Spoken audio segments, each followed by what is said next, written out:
Olá, eu sou Jackson Batista e estamos começando mais um Papo Reto. E nesse quarto episódio de uma série de entrevistas aos candidatos da Prefeitura de Novo Hamburgo, hoje aqui na Universidade Fevale, iremos entrevistar o candidato Fufa Azevedo do PT. Seja bem-vindo, candidato. Obrigado pelo convite, parabéns pela iniciativa da TV Fevale aqui, representada por vocês nesse programa, de propiciar que a gente possa falar das nossas propostas, dos nossos planos para a cidade. Muito bacana, muito legal isso. Já que a gente está numa universidade, queria começar falando sobre o IDEB. O IDEB, nos últimos anos, teve um número muito abaixo aqui, principalmente em Novo Hamburgo, na região de Novo Hamburgo. Queria saber, se o senhor fosse eleito, como o senhor ia resolver esse problema da educação aqui em Novo Hamburgo? Bom, uma redução do IDEB só pode ser reflexo da perda de qualidade no nosso sistema educacional. Olha só, qual é o grande problema, o maior de todos os problemas do sistema educacional de Novo Hamburgo hoje é a rotatividade de professores e professoras. Por conta dos salários que estão muito defasados, Novo Hamburgo virou uma cidade de passagem. Então o professor, a professora faz o concurso para trabalhar em Novo Hamburgo, fica aqui por 2 anos, recebe toda a formação inicial, que custa caro para o município, e logo em seguida fica fazendo outros concursos, passa em um lugar que paga o salário menor e vai para lá e deixa a nossa cidade. Esse é um dos grandes problemas. A falta de manutenção nas escolas, da qualidade dos prédios públicos onde são as nossas escolas é outro problema. E eu acho que a gente precisa olhar para o sistema educacional como um todo. Não dá para ficar olhando só para a educação municipal a partir da prefeitura, o federal olha só para o IFSUL, a privada olha só para a privada. Eu acho que nós precisamos fazer um olhar estratégico para o nosso sistema educacional, compreender todas as suas forças e fraquezas e fazer um planejamento de curto, médio e longo prazo para que a cidade tenha... Não adianta... Vou dar um outro exemplo, tá? Nós governamos a cidade por 8 anos, o meu partido. Quando nós deixamos o governo, nós tínhamos na cidade 83% das vagas de creche em turno integral. Nos últimos 8 anos, foi reduzido de 83% para 45% das vagas em creche turno integral. Olha só, qual é a mãe e o pai que consegue um emprego de meio turno? 99% dos empregos são o dia inteiro. É inviável cuidar bem de uma criança deixando ela só meio turno. Isso cria um baita transtorno. Pega uma mãe que mora aqui no Quefas, aqui do nosso lado, trabalha lá no industrial, tem 1 hora de almoço. Como é que vai voltar até o Quefas para pegar um filho numa creche, trocar de lugar, pagar uma cuidadora, que não é o lugar adequado para uma criança estar? A criança precisa ter creche turno integral. Eu acho que tem várias coisas, desde a creche turno integral até um planejamento do nosso sistema educacional como um todo, a valorização dos professores, da relação dos professores e professoras com o governo. Nós temos uma proposta muito clara. Nós acreditamos no serviço público, achamos que tem 2 funções para uma prefeitura. De um lado é cuidar das pessoas através da saúde, da educação, da assistência social, da cultura, do esporte, e de outro lado é ser indutora do desenvolvimento, sendo parceira, a prefeitura sendo parceira dos empreendedores, de quem quer fazer negócios, abrir seus negócios. Do ponto de vista de cuidar das pessoas, a educação, obviamente, ela é um pilar estruturante. E vai ser uma prioridade para nós reconstruir a qualidade da nossa educação, com políticas claras e com uma relação honesta e próxima das professoras e professores. Nós vamos ter uma câmara permanente de discussão sobre melhorias, desde o ponto de vista curricular até as questões salariais, para fazer esses avanços. Candidato, agora falando sobre o transporte público, a gente vem acompanhando essa nova empresa agora com os ônibus estragando, linhas atrasando nos horários, e o senhor vem com uma proposta também de tarifa zero. Como que isso seria possível? Aos sábados, isso. E como que isso seria possível? E como que a prefeitura pode ajudar a melhorar essa questão do transporte público? Uma ótima pergunta, Jackson. O que nós estamos assistindo do ponto de vista do usuário, né, da população que pega ônibus, é uma verdadeira tragédia. Como diz um amigo meu, o transporte público ficou mais caro, mas pelo menos piorou. Ou seja, não tem nada de bom, né?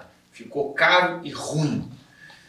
São ônibus que não chegam na hora, o tempo todo, na cidade inteira.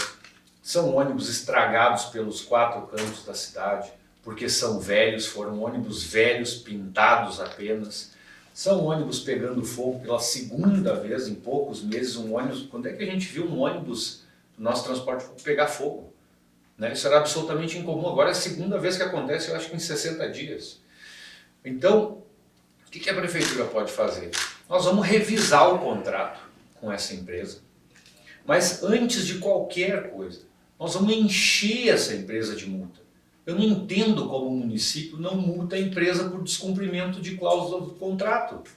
Os ônibus não chegam, deixam as pessoas esperando 2 horas todo santo dia, nos 4 cantos da cidade.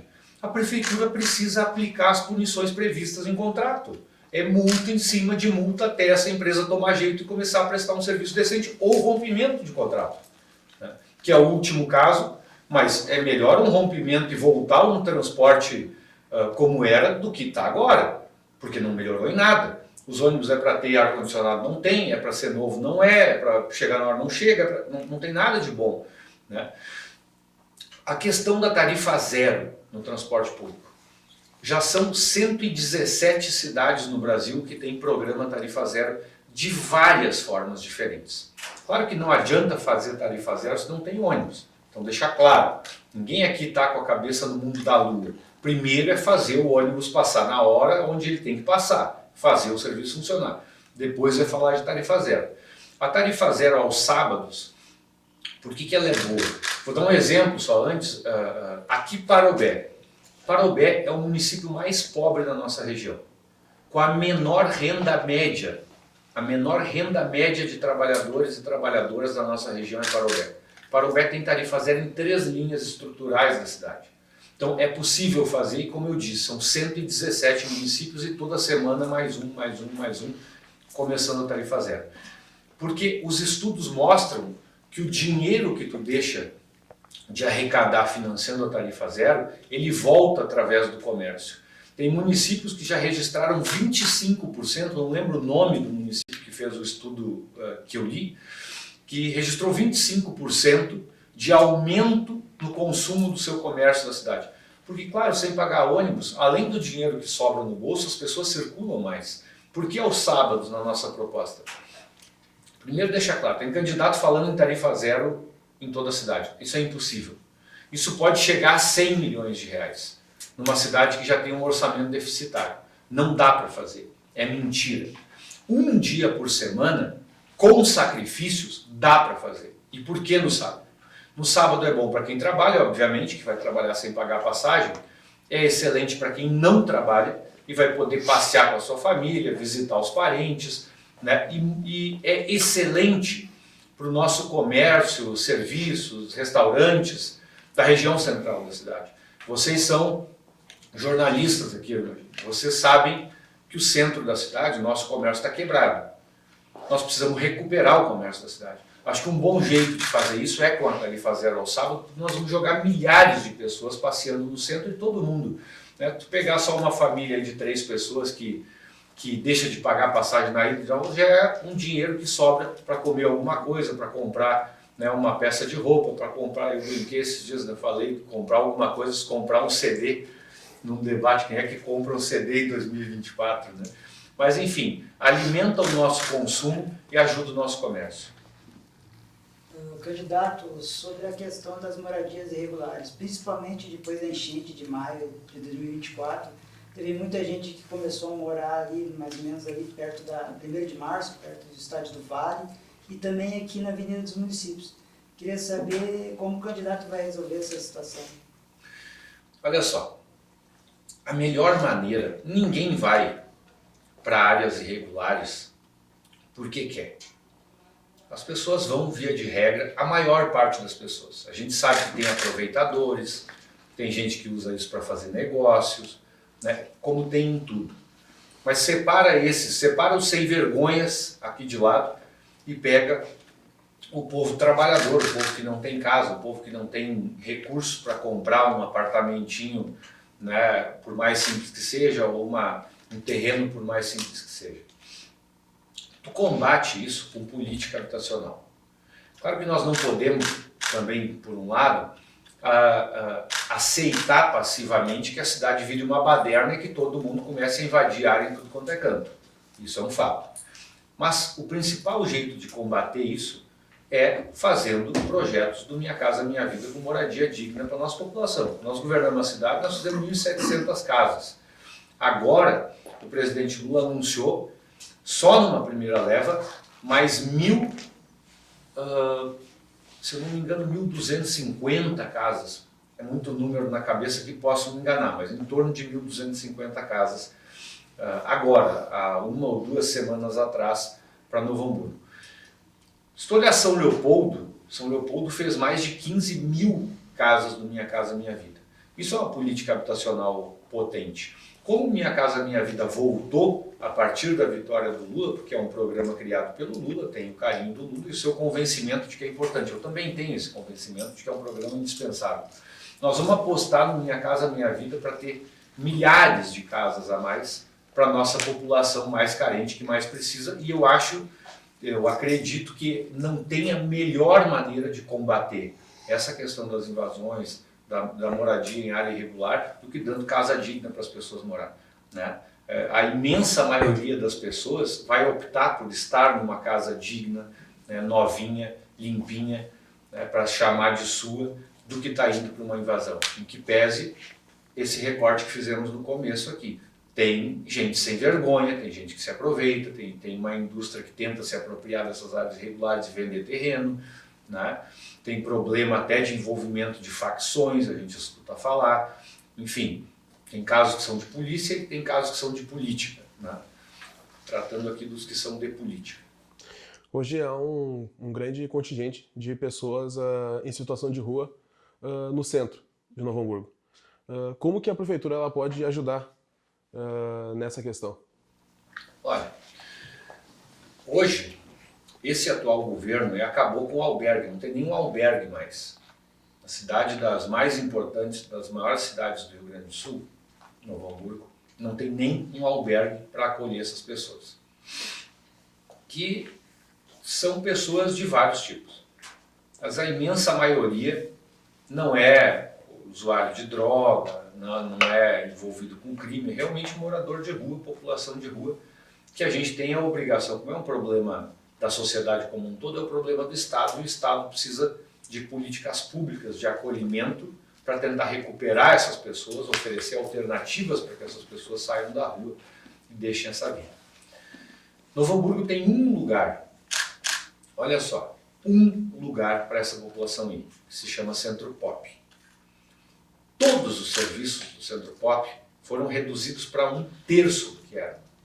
É uma política pública que vem sendo destruída. Sabe aonde a população de rua toma café que é oferecido lá e foi diminuído por 1/3 a quantidade de café oferecido para essa população? Sabe aonde a população de rua toma café? No único lugar que ela tem para ir, que é o Centro Pop? Na rua. O Centro Pop não deixa a população de rua entrar. Essa população vai para onde?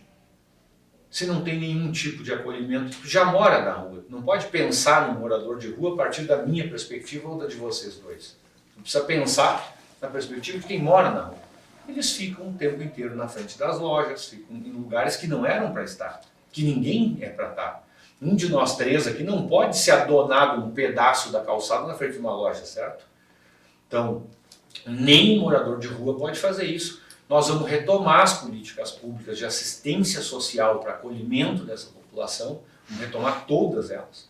Nós vamos revigorar, voltar com a capacidade de atendimento no Centro Pop, acolhê-los no Centro Pop, já que é o seu lugar, e vamos voltar a ter um albergue, para que essas pessoas tenham um lugar para dormir, e a partir disso, dessa rede de acolhimento, a gente possa ir salvando vidas, né? De gente que está olhando para o mundo sem nenhuma perspectiva e que pode ter acesso a programas de qualificação profissional, gradativamente vá se reconectando com aquilo que seja uma vida normal, né, com humanidade, sem violência. E, em último caso, nós vamos deixar claro que ninguém tem o direito de se adonar da frente de uma loja, não vamos permitir que as pessoas fiquem ali. Mas esse é o último passo desse processo. Candidato, muito se falou na questão da enchente, principalmente, né, por causa de 2024, ali em maio, sobre Pouso, Novo Hamburgo, sobre essa questão da casa de bomba, ali, né, que fica na divisa. Eu queria saber se o candidato ganhar a eleição, como resolver esse problema da casa de bomba ali na Santo Afonso e a questão da contenção de enchentes, né? Nós já temos a solução, tá? Em final de fevereiro desse ano, eu consegui uma emenda de R$400 mil. Para quê? Para reforma das bombas que não estavam funcionando na casa de bombas. A casa de bombas do Santo Afonso tem capacidade para 7 bombas, só tem 5 e só funcionam 1,5 às vezes 2, porque as bombas funcionam a meia força, então é 1,5 mesmo, às vezes 2, de 5, e a capacidade é 7. Então, primeiro fato, eu consegui o dinheiro para fazer a reforma das bombas que não estavam funcionando, final de fevereiro, não foi feito. Não foi feito antes, não foi feito durante, obviamente, porque a casa de bombas estava alagada, e não foi feito depois. Parece que eles estão esperando a próxima chuva para nos pegar com as calças na mão de novo, sem ter as bombas funcionando e alagar a casa das pessoas. Agora, o outro fato, esse é um capítulo casa de bombas. O capítulo de enchente. Nada da nossa infraestrutura adiantaria para aquela enchente. Nós precisamos ter coerência e entender que são fatos diferentes, né? Uma coisa é o capítulo casa de bombas, outro capítulo é o tamanho da enchente que nós vivemos, que o Rio Grande do Sul viveu. Eu tive 4 vezes do Ministério da Reconstrução, não sei o quanto isso ajudou ou não, eu não sei, mas o governo federal anunciou só para Novo Hamburgo 174 milhões para obras de enfrentamento às enchentes. Dentro desses recursos está previsto bacia de contenção no Arroio Pampa, conclusão da casa de bombas da Kipling, reforma e modernização, porque aquelas bombas que nós temos na Santo Afonso elas já nem servem mais. Então, modernização daquelas bombas, substituição, ampliação do dique, construção de uma casa de bombas no industrial, que também alaga por outros motivos, mas também alaga. O que precisa ser feito agora? O recurso já existe, está liberado. Esses projetos estão sendo feitos pelo Estado. Eu acho que nós temos que montar uma força-tarefa municipal, técnica, para acompanhar o andamento desses projetos, para estar em cima desses projetos, porque o melhor que nós podemos fazer a partir do anúncio dos recursos, que era o mais difícil, é ajudar de todas as formas que nós pudermos a fazer com que esses projetos saiam do papel e virem obra logo, né, de preferência antes da próxima chuva forte, quando as pessoas, né, vão estar sofrendo de novo. Se eu estivesse na prefeitura, eu ia estar fazendo nesse momento o desassoreamento dos cursos d'água, que é limpando, abrindo e aprofundando os cursos d'água para caber mais água, um jeito simplista de falar. Eu ia estar fazendo a reforma enquanto não vem as bombas novas, um novo projeto, eu ia estar fazendo a reforma com esse recurso de 400 mil que eu consegui com o deputado Elvino Bongás, fazendo a reforma da casa de bombas, porque não resolve tudo, mas ajuda muito, né? A gente não sabe o tamanho da próxima chuva, quem sabe pode ser um alagamento que possa ser evitado por uma casa de bombas com 5 bombas funcionando. E tudo indica que se isso acontecer agora, se acontecer daqui a pouco, vai nos pegar, né, de novo do mesmo jeito, completamente despreparados, com talvez uma bomba e meia ou 2 funcionando. Recentemente, uma matéria do UOL, ela apurou que o presidente Lula ele favoreceu na distribuição de verbas ali para prefeitos de cidades ali onde o PT estava na prefeitura. Como que o senhor enxerga isso como uma motivação a mais para o eleitor votar no senhor? Esse é um argumento político. Aqui no mundo ocidental, pelo menos, nós nos organizamos muito pelos relacionamentos. A sociedade se organiza por relacionamentos. Se eu gosto do Rodrigo, se eu gosto do Jackson, a relação é melhor mesmo se ela for profissional, né? A relação de afeto, de sintonia, ela perpassa a racionalidade. Então, quando nós governamos a cidade 8 anos, nós, em parceria com o governo federal, trouxemos o Trenzur para Novo Hamburgo. Em parceria com o governo federal e a Fevalha, que trouxemos o curso de medicina para Novo Hamburgo. Em parceria com o governo federal, fizemos 13 unidades de saúde, 2 UPAs, 12 creches de educação infantil de turno integral em apenas 8 anos e muitas outras coisas. O primeiro anexo do hospital, deixamos 12 milhões para o segundo anexo do hospital, que está sendo construído, não foi feito até agora, mas está aí em vias de ser feito, concluído. Ou seja, são provas de que esse alinhamento funciona. Qualquer prefeito de qualquer partido consegue recurso, né? Mas vamos lá, quem é que fala com o ministro Pimenta em Novo Hamburgo? É o FUFA, porque nós somos companheiros do mesmo partido. Quem fala com todos os deputados federais do PT, com os 11 deputados estaduais que nós temos na Assembleia, né, os 5 federais, os 11 estaduais, quem tem mais acesso aos ministérios, quem está em casa quando se trata de relação política com o governo federal. Agora, não adianta a gente ter só a relação política e não ter qualidade técnica, não ter capacidade técnica de construir projetos. Para buscar um recurso em Brasília, tu precisa de um projeto feito tecnicamente perfeito para que aquele recurso venha para a tua cidade, seja a área que for. E o setor mais barato da prefeitura, e essa é uma proposta que está no nosso plano de governo, é o setor de projetos.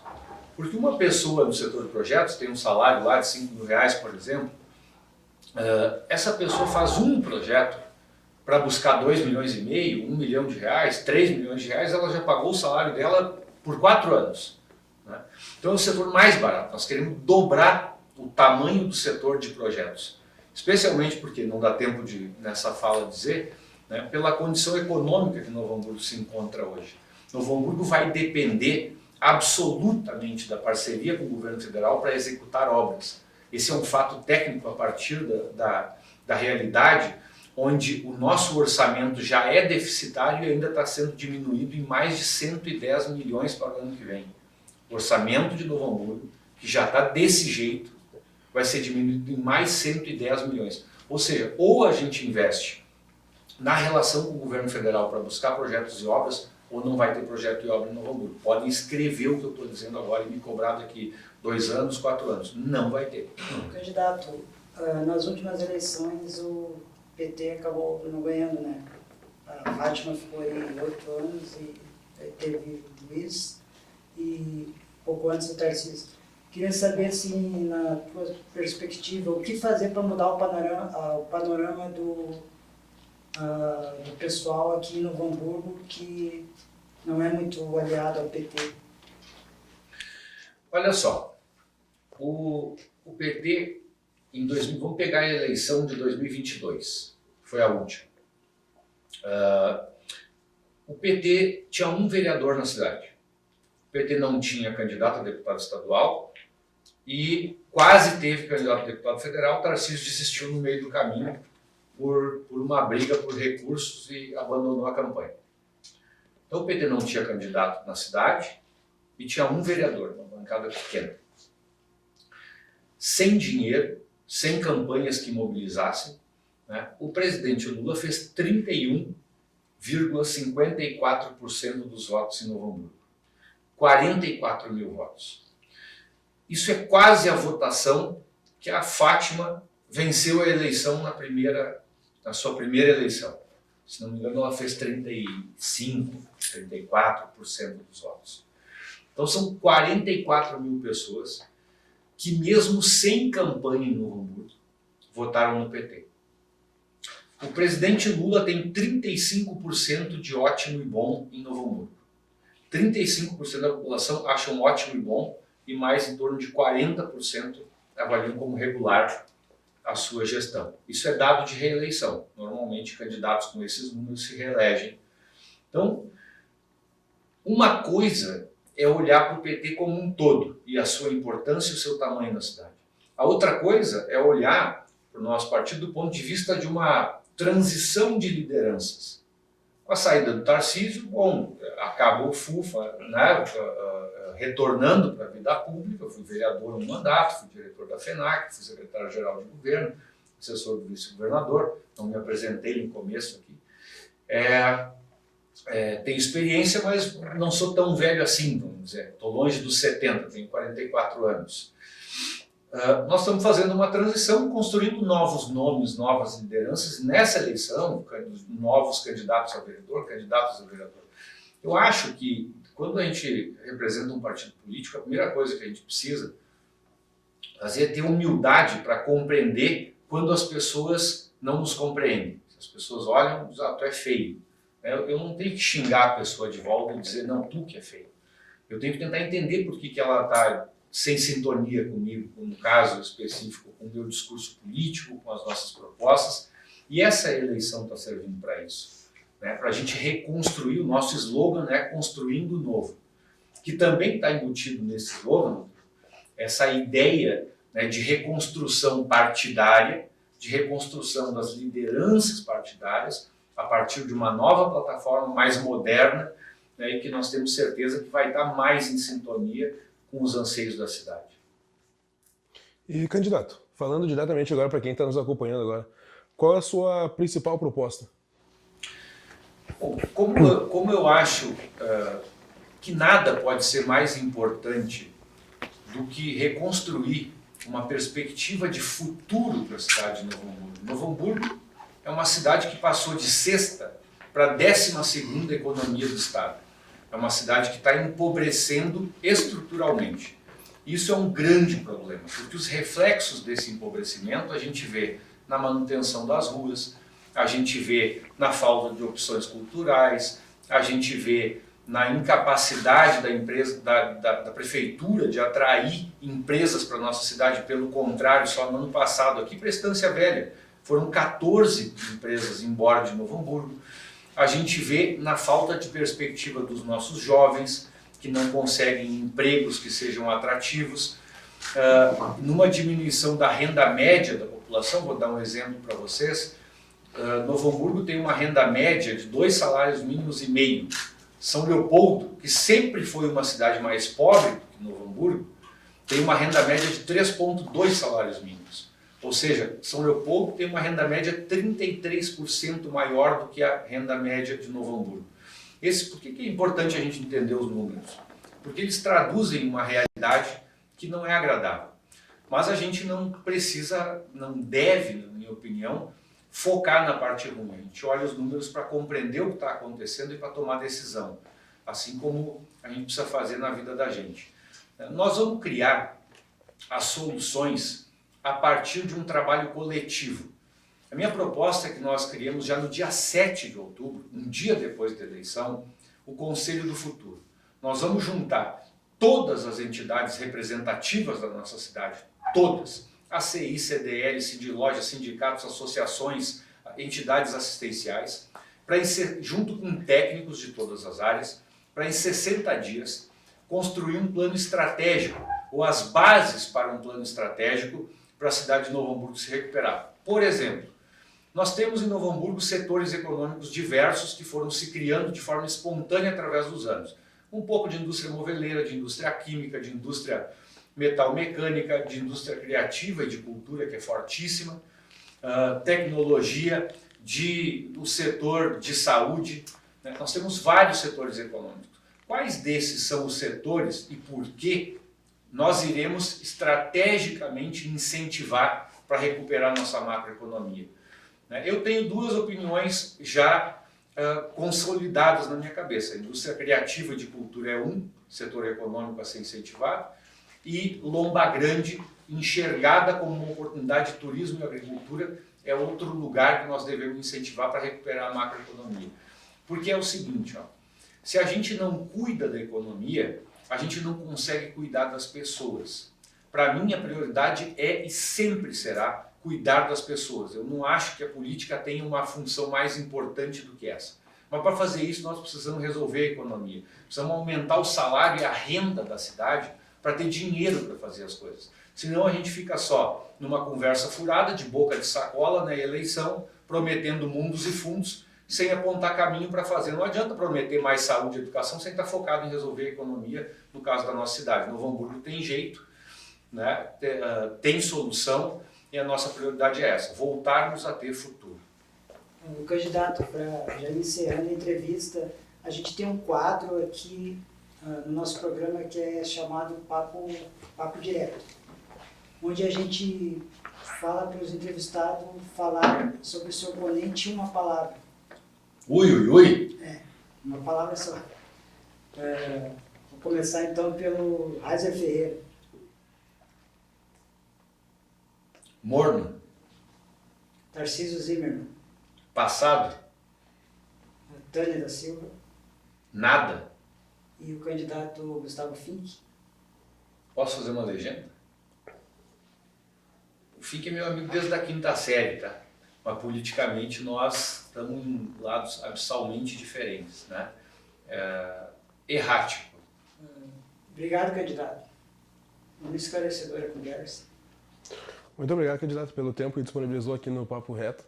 E é isso. Vamos ficando por aqui com mais esse Papo Reto. E não esqueça de nos seguir no Instagram e no nosso TikTok, tá na hora ponto. Muito obrigado e até a próxima. Tchau, tchau!